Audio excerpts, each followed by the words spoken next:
Bismillahirrahmanirrahim. Bismillah, Assalamualaikum Ustaz. Assalamualaikum warahmatullahi. Ada beberapa pertanyaan. Bismillah. Enggak tahu saya kalau beberapa itu Satu dulu. satu dulu. Mungkin yang berkaitan dulu ya. Ini tentang bisnis saya, tentang dropship. Saya udah nonton tentang penjelasan Ustadz tentang dropship, bahwasanya salah satu solusinya adalah dengan akad keagenan atau wakil. Yang kedua wakalah bukan keagenan. Iya. Teruskanlah dulu. Yang kedua deposit. Yang ketiga dengan membuka rekening bersama. Yang menjadi pertanyaan, bagaimana hukumnya jika si dropship dan supplier tidak saling kenal, akan tetapi memakai rekening tidak saling kenal, tidak terus saling kenal, akan tetapi memakai rekening pihak ketiga. Jadi sistemnya si supplier mentransfer uang ke pihak ketiga, kemudian pihak ketiga tersebut jika uang sudah masuk disampaikan ke pihak supplier bahwasanya ada pesanan dari si dropshipper ini supaya untuk dikirim ke pembelinya si dropshipper. ya. Kemudian sampai barang baru pihak ketiga itu mentransferkan uang ke pihak supplier. seperti Tokopedia, Bukalapak dan lain-lain. Begitu kan ya? Iya. So, Ustaz. Itu Pertanyaannya, bagaimana hukumnya? Bagaimana pertanyaan? Anda dengan pemilik barang jual beli atau bukan berarti? Secara tidak langsung menurut saya jual beli. Memang jual beli. Sudah Anda terima barang ketika Anda jual? Belum. Belum. Rasul Hakim bin Hizam bertanya kepada Rasulullah, "Ya Rasulullah, inni abi'u wa ashtari. Famadha yahillu li wa ma yahrumu alayya?" Wahai Rasulullah, profesiku beli barang aku jual. Beli barang aku jual. Tolong jelaskan mana yang halal, mana yang haram. Kata Rasulullah jawab dengan kaedah yang ringkas. Ya bena akhi, la tabi' ma laysa indak. Wahai anak saudaraku, jangan engkau jual barang yang belum engkau miliki. Bagaimana barang yang dimiliki yang boleh siap untuk dijual kembali adalah beli dengan akad. Dengan akad Anda sudah, bahkan mungkin uang sudah Anda transfer mungkin karena sudah di tangan ketiga. Ya. Tetapi barang sudah diterima oleh Anda belum. Berarti risiko masih di tangan siapa? Di tangan pemilik barang. Yang terjadi apa? Baru tukar uang dengan uang. Anda transfer uang kepada pemilik barang atau kepada wakilnya itu pihak ketiga, ya. Kemudian dengan nominal tertentu, anggap umpamanya 1 juta. Anda terima uang dari si pembeli dari Anda 1 juta lebih, atau melalui wakil Anda, pihak C atau pihak keberapa tadi? Jelas? Dengan demikian ada pertambahan selisih antara untung rugi, tapi bukan selisih untung rugi. Terjadi adalah tukar uang dengan uang karena barang masih di tangan produsen. Yang terjadi adalah riba. Wallahu ta'ala alam. Karena Anda menjual barang yang belum Anda miliki. Kemudian ini Ustadz, ada beberapa syubhat yang yang sampai bagaimana jika di solusi dengan akad salam. Sudah saya jelaskan juga kalau nggak salah di buku Harta Haram. Saya sudah baca di buku Harta Haram itu, saya baca berulang kali, akan tapi saya masih kurang paham. Nggak ada masalah. Akad salam ya biasa dilakukan oleh Rasulullah sallallahu alaihi wasallam dan para sahabat ya, dengan hikmah di balik itu seperti dia kebalikan dari bai' taqsid, jual kredit, bai' bisamanin ajil. Kalau rumah Anda terima sekarang, hari ini Anda terima, motor Anda hari ini terima, mobil hari ini Anda terima, pembayaran nanti nyicil berangsur atau nanti sekaligus sekitar 5 tahun 6 tahun lagi. Kira-kira harganya sama dengan cash atau lebih mahal? Lebih mahal. Pasti. Kalau ada yang mengatakan haram, pendapat ini sama dengan pendapat jahiliyah yang pernah saya jelaskan. Ya atau tidak? Kalau ada pun yang siap sama antara cash dengan harga 10 tahun, silahkan angkat tangan, kita beli rumah semua dari dia. Cash harganya 100 juta, bayar selama 10 tahun juga 10 juta. Ada yang beli cash? Pasti tidak ada. Boleh, berarti dia nyumbang. Lebih pada prinsip dasarnya boleh. Baik. Kalau uang cash di awal, Anda bayar cash, rumah 10 tahun lagi serah terimakan, harganya sama dengan cash atau lebih murah? Lebih Paham murah. antum? Iya, lebih murah. Sama seperti umpamanya Anda ingin berangkat umrah 10 tahun lagi, tapi bayar cash sekarang. Pada saat 10 tahun itu setelah jelas tanggal umpamanya 1 Januari tahun 2028. Berapa tahun lagi? 12 tahun lagi kan ya? Bayar cash sekarang. Kalau cash sekarang harganya 30 juta, untuk yang ini berapa biasanya? 10 tahun lagi antum berangkat. Bisa 10 juta? 15, 10 paling. 10, anggap 10 juta. Dari mana dia dapat caranya nanti harga naik segala macam? Ya, 10 juta biasanya orang berbisnis dalam setahun bisa nggak untung 100%? Bisa. Berarti dalam waktu 12 tahun tadi, dari uang 10 juta Anda tadi bisa nilainya nominalnya 120 juta. Ya. Walaupun harga nanti naik 50 juta, dia sudah untung 70 juta dengan menggunakan uang Anda tadi. Paham? Ini adalah cara mengumpulkan dana orang untuk permodalan. Bagus ini dalam syariat Islam. Tapi dengan syarat orang yang menjual salam ini dia harus bisa dipercaya. Anda serahkan 50 juta habis itu menghilang dia. Kemana dia mau dicari? Kabur. Seperti beberapa kasus yang banyak itu.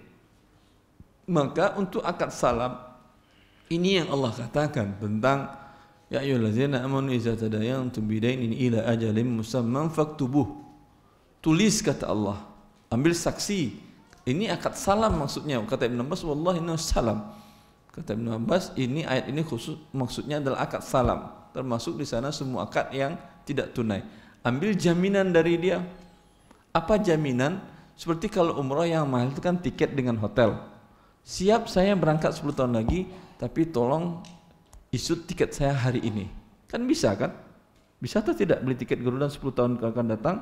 Per hari ini Anda terima. Bisa atau tidak? Bisa. Bisa. Hotel bisa? Bisa. Aman Anda sudah. Mau tutup travel itu mau apapun terjadi Anda sudah bisa berangkat sendiri. Paling visa. Visa nggak terlalu mahal untuk mengurusnya. Paham tuh? Paham. Terus Kalau Anda katakan akadnya salam, untuk akad salam di masa Rasulullah sallallahu alaihi wasallam, karena tujuan hikmahnya adalah harga menguntungkan si pembeli dengan harga lebih murah. Biasanya dalam hadis Ibn Abbas, Ibn Umar dikatakan bahwa mereka melakukan akad salam di masa Rasulullah SAW ketika datang ke Madinah. Para penduduk Madinah melakukan akad salam untuk serah terima setahun, 2 tahun, 3 tahun. Ya, musim korma sekali setahun. Kalau saya beli korma ketika mulai musim buah korma, harga pasti mahal. Ya atau tidak? iya. Saya beli setahun sebelumnya cash uang di depan. Lebih murah atau lebih mahal? Murah. Untuk setahun ke depan, 2 tahun ke depan, 3 tahun ke depan. Artinya 3 tahun lagi serahkan korma pada tanggal sekian, saya bayar uang cash sekarang.